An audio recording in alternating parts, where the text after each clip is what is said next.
Look at any painting made before the 20th century. A queen, a merchant, a farmer's wife. Their mouths are closed. Their eyes are calm. Nobody is smiling. You have seen 1,000 of these portraits and never questioned it.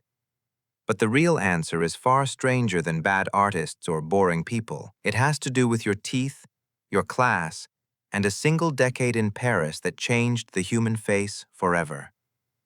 Think about your own phone.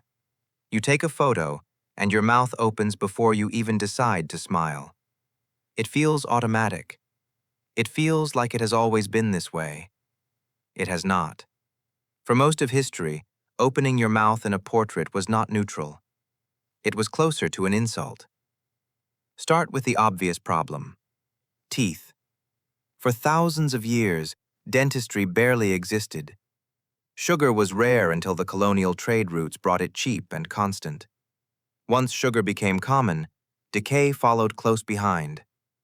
By the 1600s and 1700s, most adults in Europe had lost teeth, blackened teeth, or teeth in active decay. A wide-open smile did not show joy. It showed rot. Historian Colin Jones has spent years studying exactly this shift. His research traces how, in most of European history, an open mouth in public was read as a loss of control. Peasants grinned. Drunks grinned. The mad grinned. People with power did not. A closed, composed mouth signaled discipline. It signaled that you were not ruled by your impulses or by your decaying gums. So the wealthy sat for portraits with their lips together, not because painters lacked skill, because a closed mouth was the visual language of dignity. Here is where it gets stranger. Painting a smile was also a technical nightmare. Sitting for a formal portrait in the 1600s could take hours, sometimes spread across many sessions. Try holding a natural smile for 10 minutes. Your face starts to ache. The muscles begin to shake. What comes out is not joy. It is a strained grimace, frozen and false. Painters knew this, so the safest, most stable expression to hold for hours was a still, closed, neutral face. Not sadness, just endurance.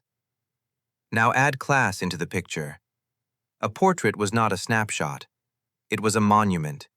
It said, "This is how I want to be remembered by my children and their children for 100 years."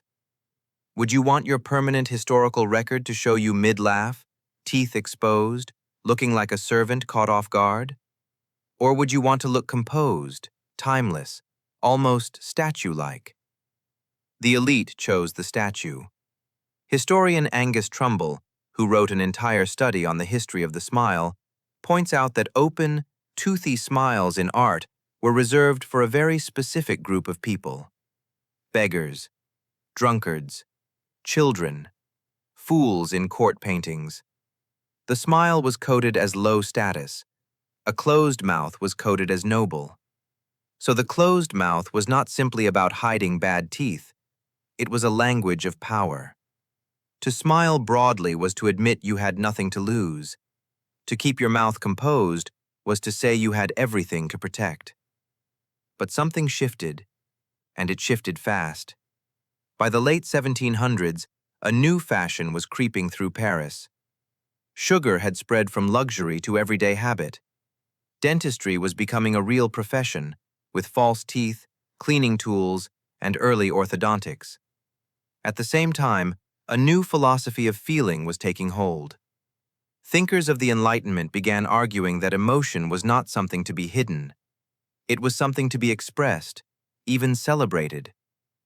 One striking case appears again and again in this history. A young pastel painter named Elisabeth Vigée-Lebrun, working in the French court, dared to paint herself smiling. Not politely, openly, teeth visible. Critics reacted with shock. It broke centuries of unspoken rule. A woman of status showing her teeth in her own self-portrait. The scandal itself tells you how deeply the closed mouth was tied to identity and control. Then, decades later, science entered the picture in an unexpected way. In the mid-1800s, French neurologist Guillaume Duchenne began studying the human face directly. He applied mild electrical currents to facial muscles to see which ones activated during real emotion versus performed emotion. He discovered something you still feel every day without knowing its name. A genuine smile does not just lift the corners of your mouth.